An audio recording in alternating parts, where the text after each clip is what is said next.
Bearing is a precision component and must be treated as such. Yes, bearing is a precision component and must be treated as such. Hello everyone, my name is Alejandro Perez, and today I will talk about the correlation between alignment and bearing life from a holistic point of view. The giveaways of these presentations are to know the correlation between shaft alignment and bearing life, how bearing lubrication is affected by misalignment, the failure mechanism of misalignment on bearings. So let's start it. First, we need to talk about the origin. Let's never forget that the main function of a bearing is to transmit loads, and as a secondary, it can be function as a support element. These loads can be radial, axial, or combined. That's why it's important to select the correct bearing for each application. If we can look to the causes of bearing failure, we see that lubrication and contamination are, of course, the biggest reasons of premature failure. But for now, let's focus on mounting, where we can address the bearing failure by misalignment. Although, further on this presentation, we will see that the failure mechanism of misalignment affects lubrication and fatigue in bearings. One of the questions is what causes vibration on machinery? And there is a lot of sources, but primarily unbalanced forces by pollution or wear, components wear, looseness, and of course, misalignment. In fact, more than 50% of vibration produced on machinery is due to misalignment, either caused by improperly mounting the bearing or by misalignment in the machinery. If I'm going to talk about misalignment, I must talk about machine foundation. And this is something that is rarely talked about in maintenance, because for some reason, we forget or believe that nothing or very little can be done. It is an element of a structure designed to support the installed machinery, transfer dynamic and static forces produced by machinery, and it essentially consists of a solid concrete mass to be able to absorb vibration and must consider level and flatness. Yes, we must consider level and flatness. When is the base out of flatness? Well, when there are irregularities on the surface. For example, these surfaces might be bowed, round, or twisted, which will affect how much surface area is making contact between the base and the machine feet. It also describes a conditions where corrosion or fritting, oscillating or vibration has damaged the surface of the foot or pad. And maintenance people often have to deal with these types of bases, as you can see in the picture, and they never solve the problem. On the contrary, they learn to live with it and try to solve this based on lubrication. And that's because these kinds of problems will cause temperature increase in bearings. Yes, a lot of people in maintenance try to solve different bearing problems with lubrication, no adding lubrications to the bearing. So if the base is out of flatness, will occur machine body distortion, of course, bent shaft, and even plastic deformation on bearings, seals, and couplings. As the title of my presentation said, let's talk about correlation, or let's check the definition of correlation. And correlation is a mutual relationship or connection between two or more things. So, what lubrication and alignment have in common? And even better, how lubrication and alignment need to work together.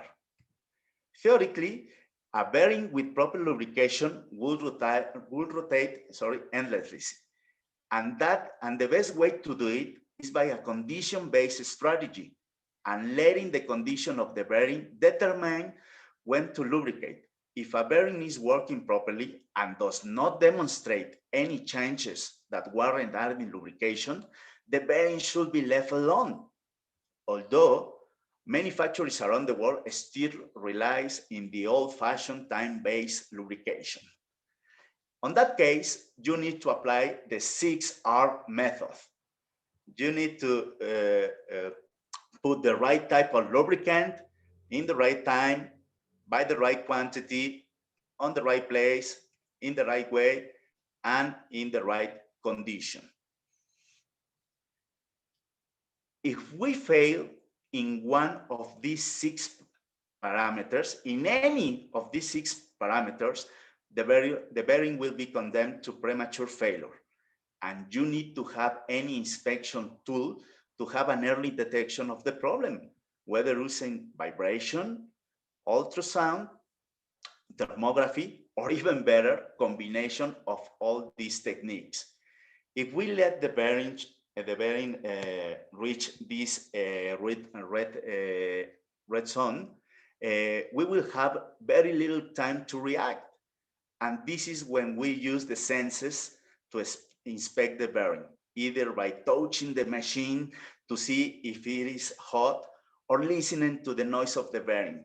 So we must anticipate to this, act proactively to determine the remaining life of the bearing and be able to plan its replacement. As you can see, it's all about the lubricant film. Yes, it's all about lubricant film.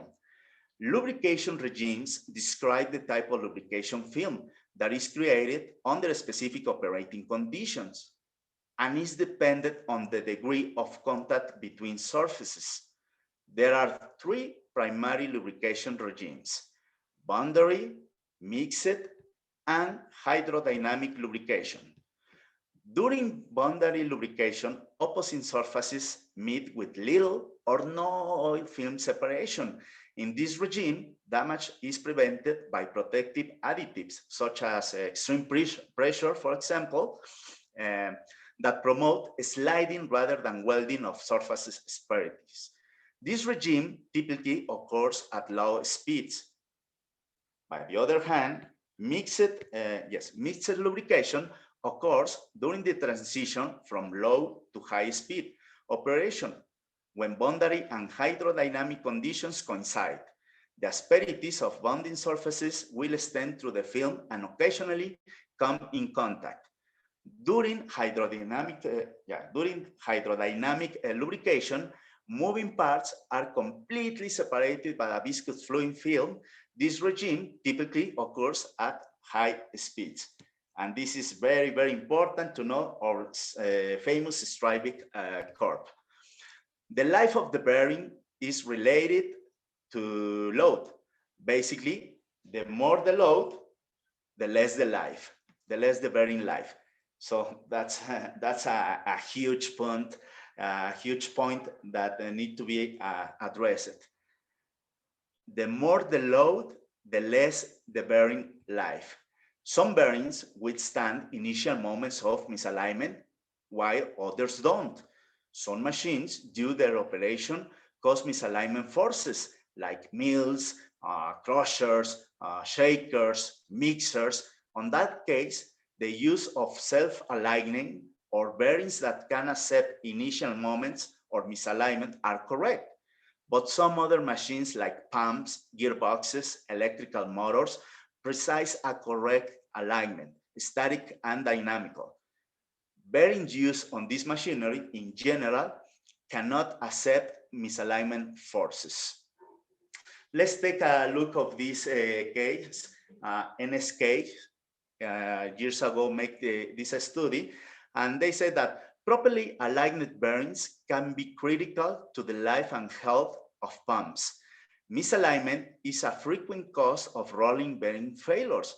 It can cause cage fracture, which will result in seizure of the bearing, pump failure, and costly downtime.